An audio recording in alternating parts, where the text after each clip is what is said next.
Hello beautiful people, it's Sinderfam. Welcome to the channel. Today we're gonna be checking this video, and this is in regards to a man narrating his story, how his 20-year-old marriage or 20-year marriage ended. So we've checked the previous part of the video, so this is the continuation part of it. The video itself is divided or is shared into or is split into 42 parts. So we're going to be doing the best we can to compile the videos together or compile the parts together. Let's check it out. All right, you guys. So here we go. Part 3. I said part 3 in the last one, but that was part 2. This is part 3. So, I've fast forwarded quite a bit, and just to do a little bit of a rewind, as I mentioned, getting through 20 years, like I'm trying to not do this in 1,000 parts, I know we fast forwarded from like 97, and in 3 videos, we've now gotten to 2001. But as a man, sometimes like I'm trying to get to the point, but if y'all want more details, like, hey, like I can do a rewind and fill in a little bit more detail.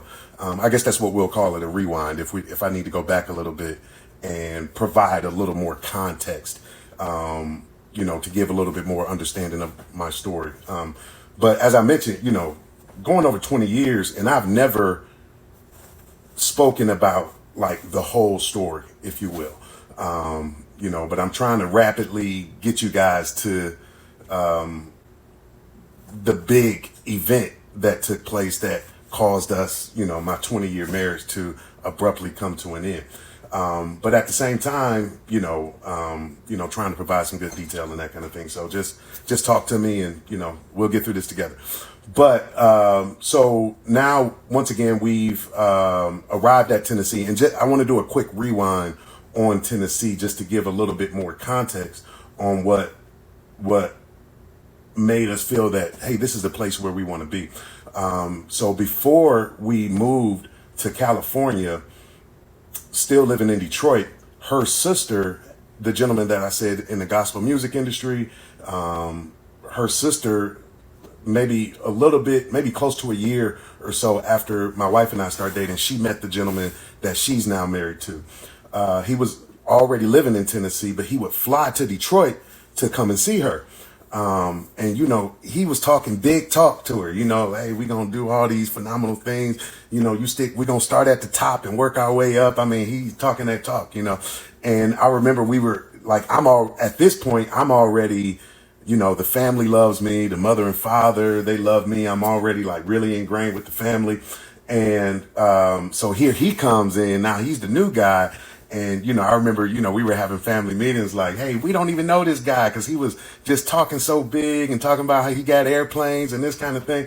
And then I remember saying, that nigga ain't got no airplane, like that ain't nothing, nobody's really doing. But the funny thing about that story is, so like I said, we moved to California, and when they got married and moved to Tennessee and we went and visited them, it turned out the nigga did have an airplane, right? So we went down there. And when we first visited, it was totally our vibe. It was very positive. As I mentioned, they were talking about starting a church, and then we actually flew in their plane from Tennessee, and they were going to minister at a church in Detroit. So we actually flew to Detroit from Tennessee in their plane, and just had a really, really, really great time. And, we just were really excited. Like, hey, let's make a move to Tennessee. Let's go. So now, like I said, we uprooted, we drove across country. Now we're in Tennessee. And this is where the reason I fast forwarded so much is, like, our relationship was phenomenal all the dating years. And if you guys want me to, I can rewind back and talk a little bit about that. But once we arrived in Tennessee is really where I feel like our life as a couple really began. Or at least for this point, because like I say, I don't want to do this in 1,000 parts for you guys and go through every detail. But this is where really the meat and potatoes really comes in at, with us being in Tennessee. So when we first moved there, we're living with we were trying to figure out where we wanted to live, what we wanted to do. Like I said, we joined the church as soon as we arrived. Really excited about that. And so we were deciding, where we wanted to, settle at in the town. So we actually moved in with her mother and father. So I guess this is the part where her parents moved to Tennessee. And I love the way he keeps saying we, or he keeps referring to we and not I or she. So we get to the part where it's now going to be an individual decision, not duo. And just a little bit about her mother and father. With me growing up, their mother and father are still together. I still have a great relationship with the mother and father, and they were with her mother and father, and they were one of the first couples that I had ever seen that were actually still together. Their mother, when during our dating years, their mother, would fix him dinner and really cater to her husband. It was just a really great family atmosphere. And it made me feel that, their daughter, who I was dating, like this is a good girl to date. Like, she's got a great family. She's got great parents. They're still together. First time I had ever seen that, because I came from where my father was a single father and raised me. But I always felt and knew that I wanted a family. And so seeing that in her, how great her family was, really made me feel that this is the right decision. Like, this is a girl that I want to be with. So we went and stayed with her mother and father. They were great about it. Everything was cool. We're getting settled in, and shortly after we moved in,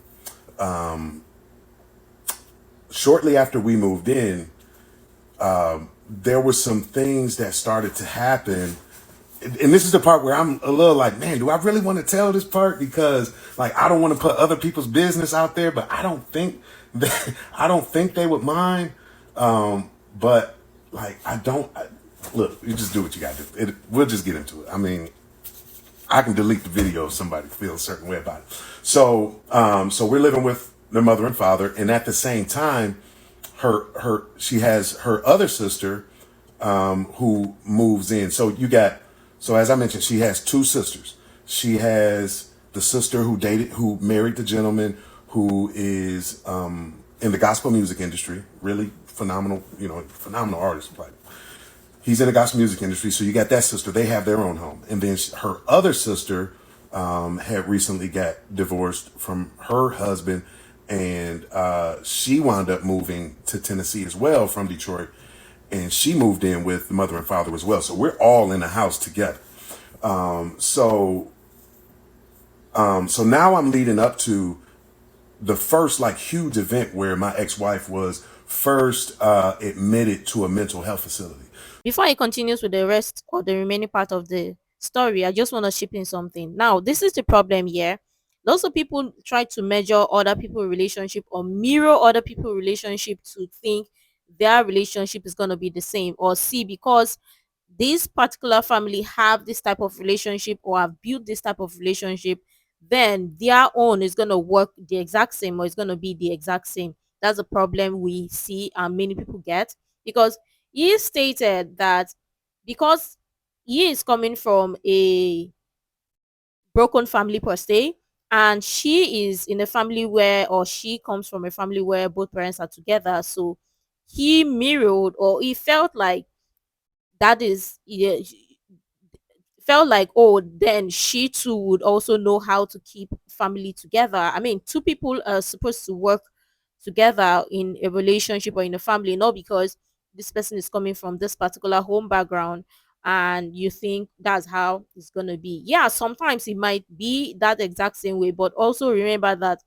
the relationship you see where the person is coming from is entirely different from the one you're entering or the one you are in, because two people have to come together to work together to keep their relationship or their marriage. That is just what I wanted to point out, because we get lots of people who always mirror sometimes their parents' relationship, their friends or whatever, or mentor, or who they see on Instagram or whatever, and say, oh, person A have a picture perfect marriage or a good marriage, picture worthy, or because you see physically, or you see from the outside they have a very beautiful marriage going on, a beautiful thing going on, then it means that yours is also going to be similar or be the exact same. So I just wanted to point that out. So what I've learned over the years is she goes into what I call like, or what I've titled, just based on research, trying to figure out like what is going on with this girl. She goes into what I call manic episodes. And it's usually built up from really stressful events that happen. And so on in this particular event that I'm about to tell you about was one of those really stressful events that came about. And it was my first time seeing her in a manic state, to the point that like I had to call 911. We had to get paramedics out, and eventually she was involuntarily admitted to a mental health facility. But I'll get into that part of the story on the next part. Okay, part 4. All right, now we're about to get into the first time my ex-wife was involuntarily admitted to a mental health facility. So as I mentioned, we're living with her parents. We, just freshly in Murfreesboro, Tennessee. We're part of the church. Things are going great. Her sister is living there with us as well. And so their parents, her parents, in the house that they were in, I believe it had got to a point to where the lease was coming to an end. They were trying to renew the lease. Something with the landlord, just something, whatever it was, didn't work out. And as I mentioned, my ex, whenever she would go into these mental or manic states, it was always around some sort of stress. So her parents have, there's some issues going on with the landlord. It's turning out that we're going to have to move out of the house pretty quickly. So, everybody's trying to figure out, my wife and I are trying to figure out where we're going to go. Their parents are figuring out what they want to do. Sister's doing the same. So with all of this going on, like, her behavior just became, for lack of a better term, just really weird.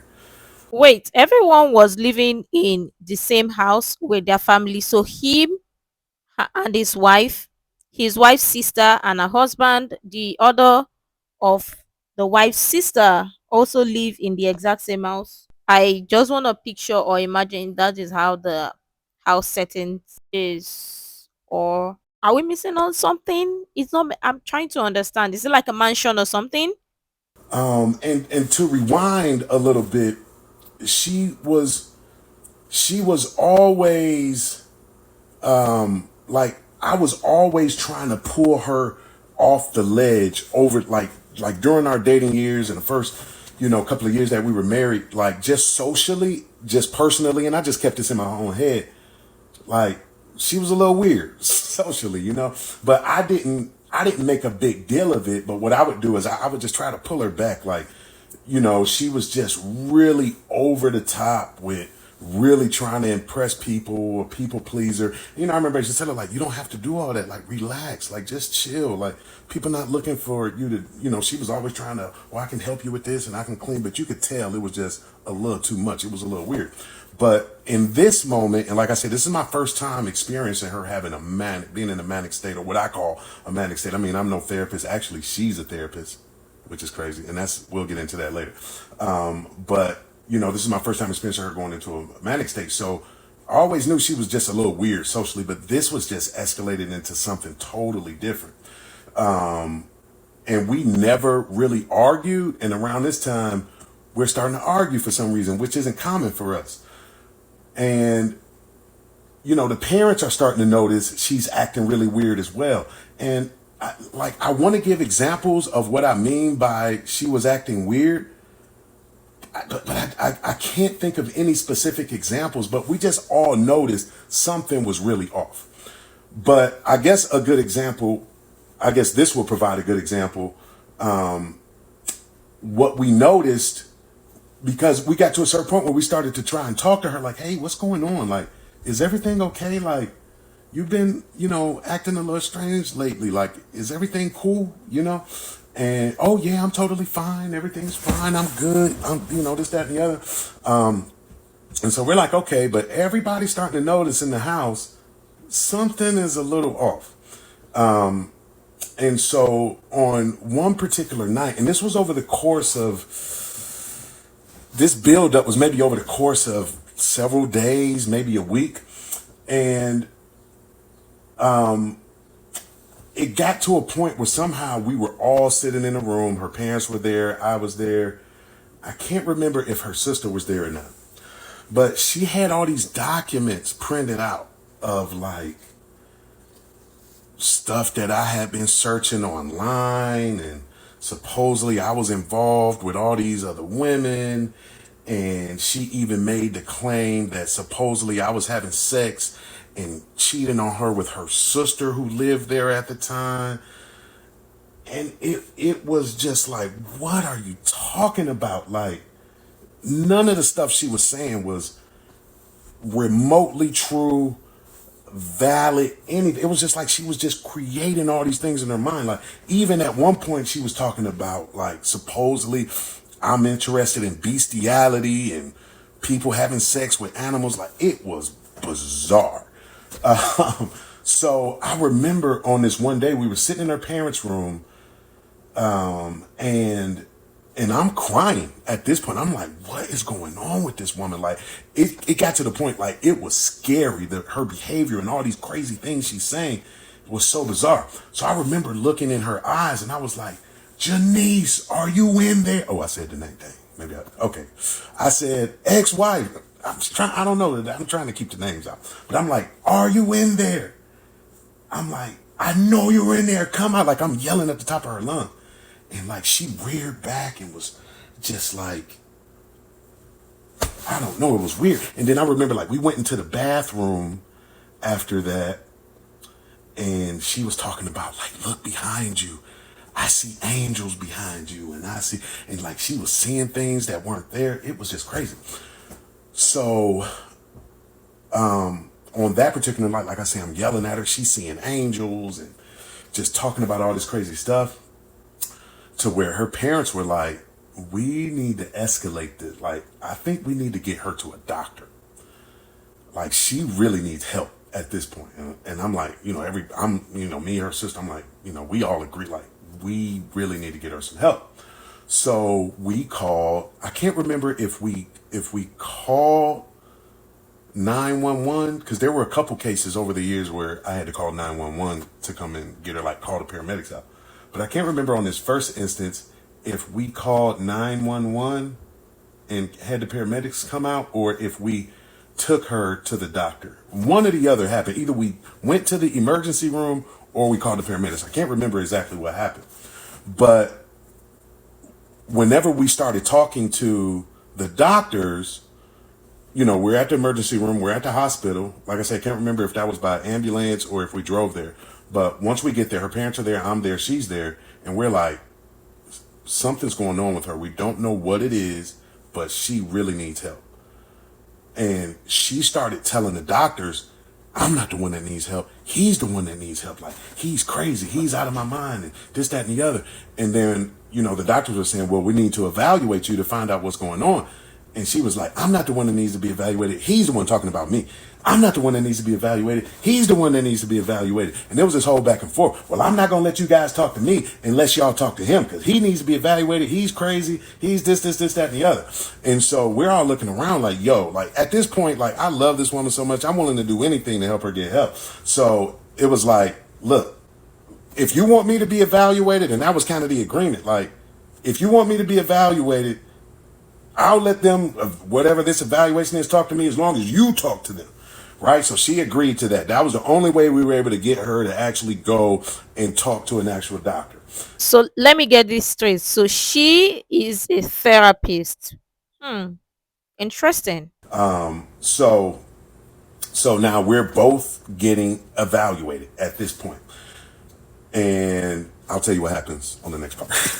All right, here we go. Part 5, how my perfect marriage abruptly came to an end. My 20-year marriage abruptly came to an end.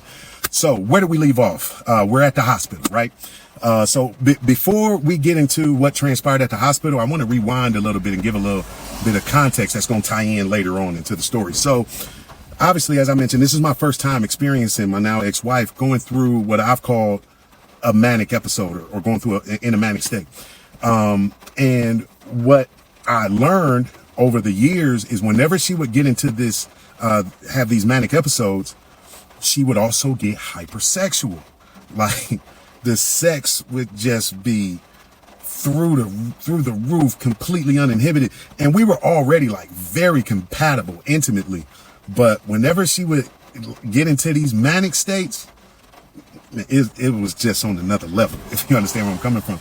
And so now I will admit this was very selfish on my part, but in navigating life with her over the years of dealing with the manic episodes, the hypersexuality I always felt was my treat for dealing with that. Like at least I could get, some crazy sex out of this, which is very selfish on my part. I admit that, but I mean, it is what it is. So in the midst of everything that happened that I mentioned that led us to now being in the emergency room, there was some like the sex was just like, and this was the first time I experienced the hypersexuality, and it was just crazy. Wow. It's no surprise that some people are into some weird and crazy things. Like just like we talk or we share on this channel, is the fact that lots of people, or sometimes when you hear some stories or some people talk about their experience or what they do in their marriage or relationship and the kind of things they do, you would wonder like, uh is everybody normal? Because it seems like we are only few that are normal. I think about 5 people that are just normal. And because the kind of weird stuff some people are into, even in their marriage relationship and all of that, sometimes I just say to myself, it is best if sometimes some people just keep some of their weird things to themselves and not share to the public. But So now we're at the hospital, and the only way that she would agree to be seen is if the doctor saw me. So she's yelling at the doctors, there's nothing, he's crazy, there's something wrong with him, there's nothing wrong with me, he's the one that needs to be seen and evaluated, he's out of his mind, this, that, and the other, right? So I'm there, her parents are there, and at this point we're like, whatever we have to do to get her to care or get whatever it is that she needs, we're willing to do it. So I agree, like, look, you guys want to see me, no problem. Like, I'll be evaluated just as long as you guys get her the care that she needs. So the doctors take her to a room, they take me to a different room, and I'm explaining to the doctors, look, the only reason that I agreed to do this is because, like, her behavior has been extremely bizarre, and we're trying to figure out what's going on with her, and the only way that she would agree is if I allowed you guys to talk to me. So thankfully they understood, they let me out. When I came out, I learned from her parents that they decided to involuntarily admit her to their mental health facility. So we're all like, this is like, what is going on? Like, we're praying, hoping that everything is okay with her. But it wasn't the type of situation where they would allow us to sit with her or go in there and be with her. Like, she was pretty much isolated. So we left, went back home. So as I mentioned, at this time, we're also now heavily involved in the church that her sister and her husband had started. And so I believe we were at the hospital. It had to have been a Saturday, because the next day, it turned out that her sister and brother were out of town that weekend. And I was supposed to have led service that Sunday. But with everything that went on, it was just like, this is just too much. So let's just say I didn't make that service, but I had another plan. And I called my brother, who was still living in Detroit at the time. And I said, look, man, some crazy stuff just went on. Like, I don't even know how to explain it. But at that moment, I decided I'm out of here. I'm leaving. I'm going back to Detroit. So I got all my belongings, everything that I owned, loaded it up in my car. And I said, I'm hot-tailing it back to Detroit. So when I loaded up my vehicle, put all my belongings, anything that I couldn't fit in my car, I decided I'm leaving it and I'm gone. Like, this is just too much to bear. So it was really late that night when I loaded up the car. So I said, okay, look, I'm going to get some sleep. I'm going to go to bed. When I wake up the next morning, I'm out of here. I'm on the road. I'm going. I didn't tell anybody what I was doing.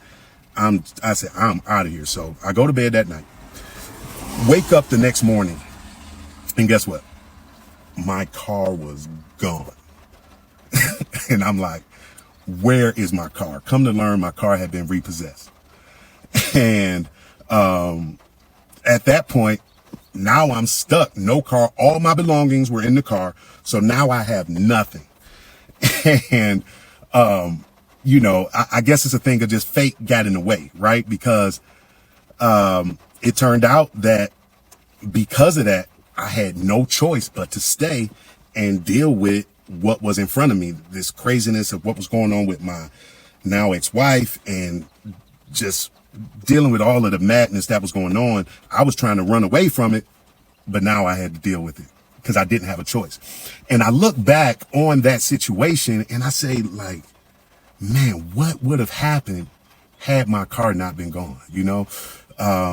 Like we had 3 beautiful children, from that time, that crazy day up until now. So many amazing things have happened, so many challenges, good and bad. Like my life where it is now, like what would it have been if my car hadn't have been gone that morning when I got up? Because I had every intention on getting out of town, but fate got in the way. So now I'm stuck. Now I got to deal with it. And like I say, now we got to figure out what's the next step, and we'll talk about that in the next part. Thanks for watching. And my eyes, just so y'all know, my eyes are real red like this because of my surgery. And I put a better shirt on so y'all don't have to be looking at my bandages and stuff. But yeah, I appreciate you guys watching, and we'll pick it up on the next part. Thanks. Hold on. So he was willing and ready to leave his wife while she was admitted in a hospital without him knowing what the real cause was, but he was ready, willing to pack up his belongings and leave his wife for good as at that time. Now, this is the problem. This is what we keep saying on this channel, the fact that lots of people are not ready to work relationship, and some people don't want to put in the effort in their relationship because yeah, he's saying, oh, fate got in the way, but I mean the action itself says so much. Because I mean, the minute you decided, or you decide it was time to leave when things got really tough for you, it says so much about your character. And exactly something that we keep saying on this channel is, if you're picking or choosing a partner, and this goes for both parties, if you're picking or choosing a partner, always choose a partner that is empathetic, or that has empathy. And you will know why, because it goes a really long way. Somebody that would not leave you when things get tough or things get real. Because if you think it's just all lovey-dovey, then wait till when things gets really tough. Then you know if you got married to a really good partner, or you got married to somebody who is really ready to stay through thick and thin. Because wow. Part 6, how my perfect 20-year marriage abruptly came to an end. So now I'm stuck. My plan to leave and go back to Detroit, I can't follow through with that plan. My car's repossessed. So now I got to figure this out. We got to work through the situation. I'm here to stay. Thankfully, after a couple of days, I was able to get the funds together to get my car back. I take my car home, get all my stuff back out of the car, and around the same time, now it's time for my wife to be released from the hospital. So I go to the hospital, I pick her up, she tells me to meet her outside. So I meet her outside, she gets in the car, we drive off, and she immediately, even before I could even start asking any questions, explains to me that it was a mistake, that she was there. She had met either a doctor or a nurse who she explained her situation to. They agreed with her. They were very heartfelt towards her. And she said they actually snuck her out of the facility, which is why she wanted me to meet her outside, and we pulled off. Okay. But what I realized, the mistake that I made was, why didn't I go inside and talk to the doctor to find out if there was something else going on? Is there a diagnosis involved with this? Is there some other problem that I need to know about? I just went along with what she was telling me. And really, I blamed myself for putting her in a stressful situation, because we had just moved across state. We're living with her parents. I'm broke at this point. And I chucked it up to, she was just so stressed for the situation that I put her in that caused her to be in this situation where she had to go to the hospital. So I put all the blame on me. But maybe there was some other information that would have came out had I spoken with the doctors. But I certainly at the time didn't think any mental illness or any mental health issues were present, because she's brilliant. She's a really smart girl. Like, she graduated from the University of Michigan. She has a master's degree. I've seen this girl write a 10-page paper in one night. Like, she's very intelligent, well-spoken, beautiful. So I didn't expect that there was anything else other than what she was telling me. And also, she was real chill. Like the person that we saw a couple of days ago that was so manic to the point we had to get her to the hospital, that wasn't the person that was in the car with me. She was chill. She was very relaxed. Everything that she was saying was making sense. So I'm just going along with it. But the other thing that I didn't realize was maybe there was some medication involved that caused her to be a little bit more calm throughout her time while she was admitted. But I will never know, because I never asked that. To this day, I don't know, because I never asked that question. So we get home, mom and dad, they're happy to see her. They're not asking a lot of questions. We go back to church. No, obviously nobody at the church knows what's going on except for her sister and the pastor. They're not asking any questions. They're just glad that she seems to be okay. Everything is cool. I put all the blame on myself because I put her in this situation. So moving forward from there, things became pretty normal. We didn't, shortly after I was able to get a job. She got a job. She started working, and we were able to get our own place and really started to get on our feet in this new state and new city that we were in. And it would be several years before I saw anything like that again. And this was around 2002. So we were still very early in our relationship, just a couple years in on our marriage. And this was definitely a breaking point where we could have split things off and went our separate ways. But we decided that we're going to stick together. We're going to work through it. I put all the blame on myself for the situation. She forgave me, and we decided to stick together and work through it. And that's exactly what we did. And I'll talk about more how we move forward from there on part 7. Well, sounds like the marriage wasn't perfect after all. But I was actually waiting for the part where he told her he was also gonna move or pack up his things and also move back to Detroit, because I wonder what would have been her reaction if he had told her that was his move, or that he wanted to leave her in the hospital and he didn't want to deal with it. I wonder what would have been her reaction if that would have been the perfect marriage like was stated here. But again, we're also going to be checking on the other part or the rest of the part. Let me know what you think. I'm sure tons of people have interesting things to share. I would really love to share that. You can share the useful information you think might be really helpful. Make sure to like, comment, and subscribe and all of that stuff. And until next time, see you in the next video.